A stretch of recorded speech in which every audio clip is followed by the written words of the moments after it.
In the land of Israel, during the reign of King Ahab and Queen Jezebel, a darkness had taken over the hearts of the people.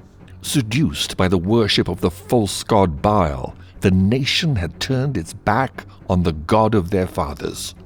A severe drought and famine had parched the land for years as punishment from the Lord for their rebellion, leaving the rivers dry and the fields barren.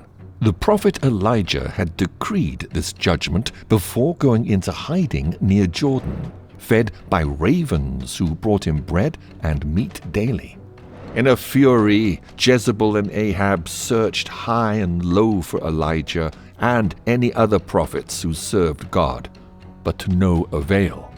At long last, the Lord spoke to Elijah, commanding him to go to King Ahab and demonstrate the power of God once and for all by putting an end to the drought. But by this time, things were so desperate that Ahab and his chief of staff Obadiah had begun personally searching the land for grass to feed the animals. Although Obadiah was a trusted confidant of the king, he was also a servant of the Lord, and in a daring move had hidden 150 prophets of God in a cave, taking full responsibility for keeping them safe and fed. During his search for grazing grounds, Obadiah came across Elijah, who instructed him to tell King Ahab that he had arrived and was ready to meet him. This was not an easy thing for Obadiah to do, however, as he was terrified that Elijah would disappear again and that Ahab would take out his anger on him. But after hearing the prophet swear that he was here to stay, Obadiah obeyed. And sure enough, Ahab came swiftly down to meet the man whom he had searched for these past 3 years. Sizing up his enemy, Ahab sneered at Elijah. "Are you the man who's caused so much trouble to come upon Israel?" Calmly, Elijah responded, "It is not me who's brought trouble upon Israel, but you and your house who've forsaken God and turned to false idols." And in a voice like thunder issued his challenge. "Gather all Israel to Mount Carmel. Bring the prophets of Baal, all 450 of them, and the prophets of the grove who eat at Jezebel's table. Let's see whom Israel will serve, Baal or the Lord God." Word of the showdown spread like wildfire, and soon the people of Israel gathered at the foot of Mount Carmel. The peaks of the mountain loomed against the sky, and all of creation seemed to be waiting in breathless anticipation for what was to come.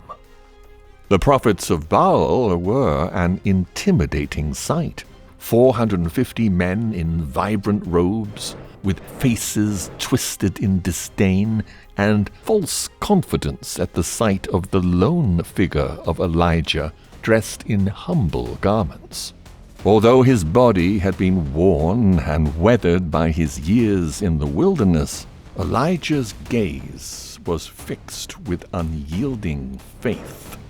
He stepped forward with conviction and stretched out his hand towards the assembled crowd. "How long will you waver between two opinions?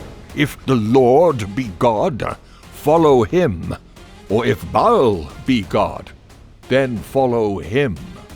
The people of Israel were unable to answer, their loyalties fluttering like reeds in the wind.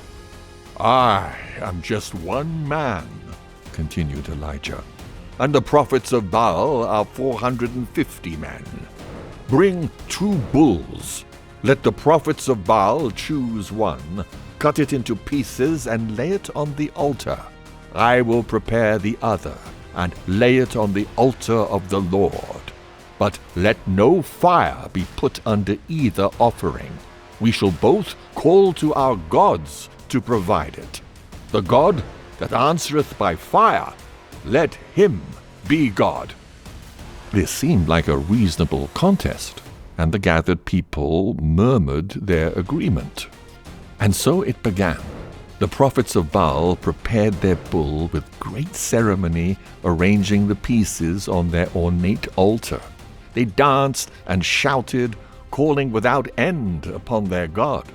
From morning until noon, their cries echoed across the mountain, growing more desperate as the sun climbed higher.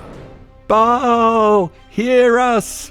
they cried, their voices hoarse and strained. But the skies remained silent, the heavens unyielding. They leapt upon their altar, cutting into their flesh with knives until their blood gushed out and mingled with the dust. Yet no fire fell. Elijah watched, amused and unimpressed. When noon came with no response, he laughed and began to jest with them. "Cry louder, for he is a god. Perhaps he's talking or pursuing an enemy. Maybe he's sleeping and needs to be woken up." His words whipped the prophets of Baal into a frenzy, and they redoubled their efforts, slashing and lacerating themselves in a desperate attempt to make their God hear them. As the day drew to a close, Elijah grew weary of their pitiful cries and rose to put an end to the madness. "Come near unto me," he said in a warm yet commanding voice, and the people drew closer. He repaired the Lord's altar, which had been destroyed during King Ahab's rule, using 12 stones, one to represent each tribe of Israel. He then dug a trench around the altar and reverently placed the wood and sacrifice upon it. His actions were calm and meaningful, the complete opposite of the gaudy show put on by the prophets of Baal. But then Elijah did the unthinkable. "Fill 4 barrels with water and pour it on the burnt sacrifice and on the wood," he commanded. The water soaked the altar and sacrifice, filling the trench below.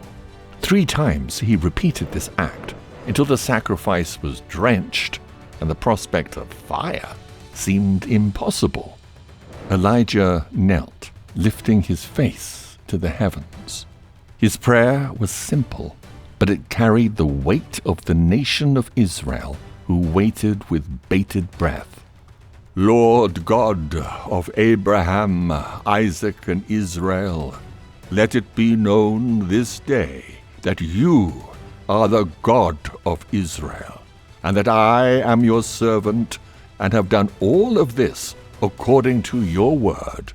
Hear me, O Lord, and let everyone know that you are the Lord God." The answer came, not in a whisper, but in a consuming fire. From the heavens, a column of flame descended, igniting the altar. It devoured the sacrifice, the wood, the stones, and even the water in the trench. The brilliance of the blaze lit up the awestruck faces of the gathered crowd, who fell on their faces, crying in unison, "The Lord, He is God! The Lord, He is God!"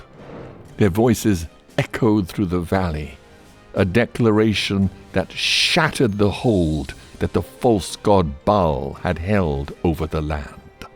Standing amidst the fading flames, Elijah turned to the people. He had not forgotten his opponents, who attempted to slink away after this overwhelming defeat. "Take the prophets of Baal," he commanded. "Let not one of them escape."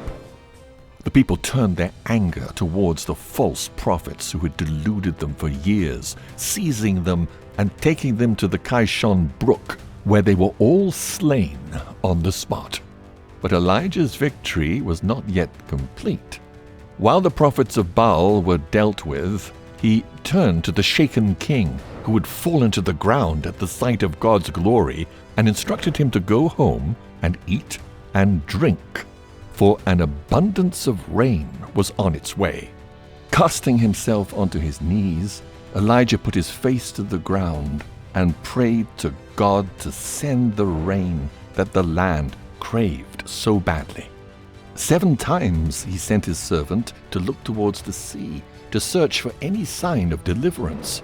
And on the 7th trip, the servant returned with a confused expression.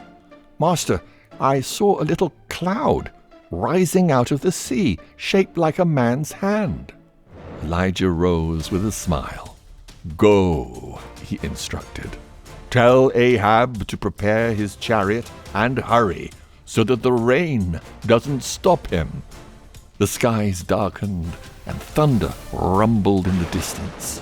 A mighty rain began to fall, soaking the parched earth and washing away the stain of their sins. Empowered by the Spirit of God, Elijah was filled with tremendous speed and outran Ahab's chariot back to the palace. But although the might of God had been unquestionably demonstrated that day, Elijah's troubles were not yet over.